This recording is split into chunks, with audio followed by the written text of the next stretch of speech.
بسم اللہ الرحمن الرحیم۔ السلام علیکم ورحمۃ اللہ وبرکاتہ۔ پیارے دوستوں، چینل پر خوش آمدید۔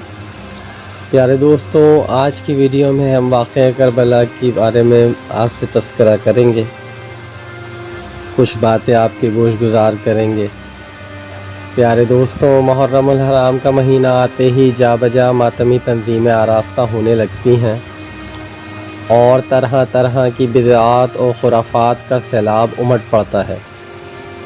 خطبہ شہادت حسین کے نام پر لوگوں کے جذبات اس قدر پرانگیختہ کر دیتے ہیں کہ وہ صحابہ کرام اور تابعین اعظام جیسے نفوس قدسیہ پر بھی زبان تان دراز کرنے میں کوئی وقیقہ فروگزاشت نہیں کرتے۔ بلا شبہ سانحہ کربلا مسلمانوں کے لیے ایسا علم انگیز واقعہ ہے کہ اس نے اسلام کی چولیں ہلا ڈالی، اور اسی کی وجہ سے مسلمانوں میں کتنے فتنے پیدا ہوئے۔ کربلا کے جو واقعات اور قصے بیان کیے جاتے ہیں ان میں زیادہ تر صحیح نہیں ہیں۔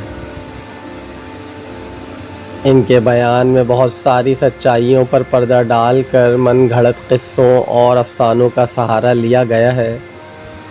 خاص طور سے اس سلسلے میں وہ گل افشانیاں کی ہیں کہ الامان الحفیظ ان قصوں اور افسانوں اور کہانیوں کے ذریعے اسلامی تاریخ میں بے سر و پا کی باتیں داخل کر دی گئی ہیں جو مسلمانوں میں فتنے کا سبب بن گئیں۔ اس بات کا اعتراف بعض حقیقت پسند مؤلفین نے بھی کیا ہے۔ چنانچہ ایک مؤلف جناب لکھتے ہیں، واقعہ کربلا کے بارے میں سدہ باتیں گھڑی گئی ہیں۔ ان واقعات کی تدوین عرصہ دراز کے بعد ہوئی۔ رفتہ رفتہ اختلافات کی اس قدر کثرت ہو گئی کہ سچ کو جھوٹ اور جھوٹ کو سچ سے الگ کرنا مشکل ہو گیا۔ نیز واقعات کربلا کو بیان کرنے والے اکثر روات جھوٹے، مجہول، غیر معتبر غالی ہیں۔ انہوں نے مبالغہ آرائیوں اور داستانوں سے بھرے ہوئے واقعات بیان کیے اور بہت سی روایتیں خود گڑھی ہیں، اور مورخین نے ان کو بلا تحقیق اور بلا کسی فقد و تبصرہ نقل کیا۔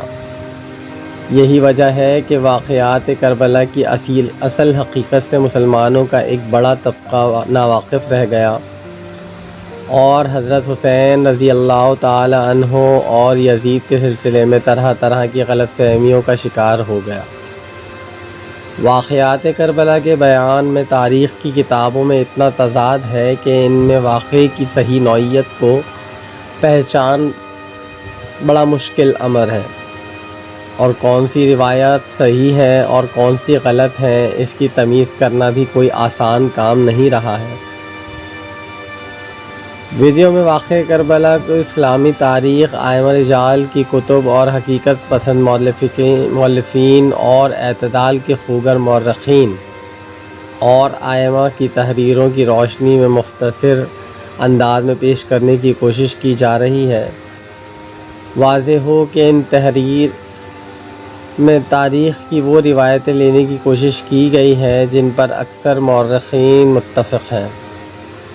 حضرت معاویہ نے اپنی وفات سے 4 سال پہلے سن 56 ہجری میں اپنے بیٹے یزید کو اپنا ولی عہد مقرر کیا، جو چند ممتاز صحابہ حضرت کی خلافت کے مخالف تھے۔ ان میں سے ہی حضرت حسین رضی اللہ تعالی عنہ نے بھی تھے۔ سن 60 ہجری میں حضرت معاویہ کے انتقال کے بعد یزید جب خلیفہ ہوئے تو انہوں نے سب سے پہلے ان لوگوں کی طرف اپنی توجہ مبذول کی جو لوگ آپ کی بیعت کے مخالف تھے۔ چنانچہ انہوں نے والی مدینہ ولید بن عتبہ بن ابی سفیان کو لکھا کہ جن لوگوں نے ابھی تک بیعت نہیں کی ہے ان لوگوں کو اپنے یہاں طلب کر کے بغیر مہلت دیے ہوئے ان سے بیعت لے لو۔ ولید نے سب سے پہلے حضرت حسین رضی اللہ تعالیٰ عنہ کو بلایا اور ان کو یزید کا خط دکھایا اور بیعت کی درخواست کی، تو حضرت حسین رضی اللہ تعالیٰ عنہ نے فرمایا، مجھ جیسا آدمی خفیہ بیعت نہیں کرتا، اور میں سمجھتا ہوں کہ مجھ جیسے سری بیعت کو تم لوگ کافی بھی نہیں سمجھو گے۔ جب سب لوگوں سے بیعت کے لیے بیٹھو گے تو مجھ کو بھی بلا کر بیعت لے لینا۔ ولید جو عافیت پسند تھا اس نے کہا ٹھیک ہے، اللہ کے نام پر آپ جائیے اور پھر لوگوں کے ساتھ آ جائیے گا۔ حضرت ولید نے آپ کو رخصت دے دی اور آپ اسی رات 27 یا 28 رجب 60 ہجری اتوار کو مکہ کے لیے روانہ ہو گئے۔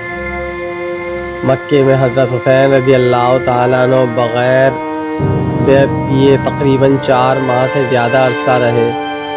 اس مدت میں اہل کوفہ کی طرف سے تحریر اور ان کے وفود آتے رہے اور حضرت حسین رضی اللہ تعالیٰ عنہ کو یقین دلاتے رہے کہ اہل کوفہ یزید کی خلافت سے راضی نہیں ہیں، وہ آپ کے علاوہ کسی کو خلیفہ تسلیم نہیں کرتے۔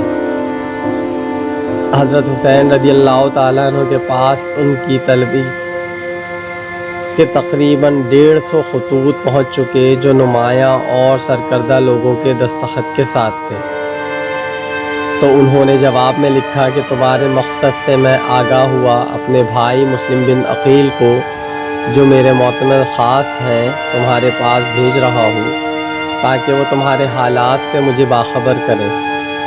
اگر انہوں نے یہ لکھا کہ کوفہ کے رؤسا اور اہل رائے میری امامت کے خواہاں ہیں تو آ جاؤں گا۔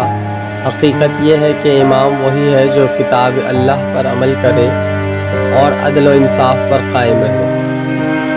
حضرت حسین رضی اللہ تعالی عنہ نے اپنے چچا زاد بھائی مسلم بن عقیل کو حالات کا جائزہ لینے کے لیے کوفہ روانہ کر دیا اور ہدایت کی کہ ایسے راستے سے جاؤ کہ کسی کو علم نہ ہو سکے، اور وہاں پہنچ کر دیکھنا کہ لوگ میری امامت پر متفق ہیں یا نہیں، اور جو کچھ انہوں نے لکھا ہے اس پر قائم ہیں یا نہیں۔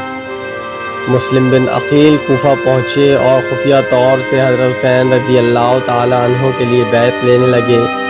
لوگ ان کے ہاتھ پر بیعت کرنے کے لیے ٹوٹ پڑے۔ تاریخی روایات کے مطابق تقریباً 18,000 لوگوں نے بیعت کی۔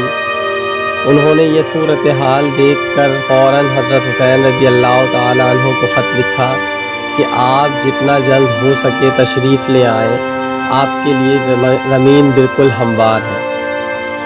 پیارے دوستوں، امید کرتے ہیں ویڈیو آپ کو پسند آئی ہوگی۔ اگلی ویڈیو تک کے لیے اللہ حافظ، اپنا خیال رکھیے گا۔ السلام علیکم ورحمۃ اللہ وبرکاتہ۔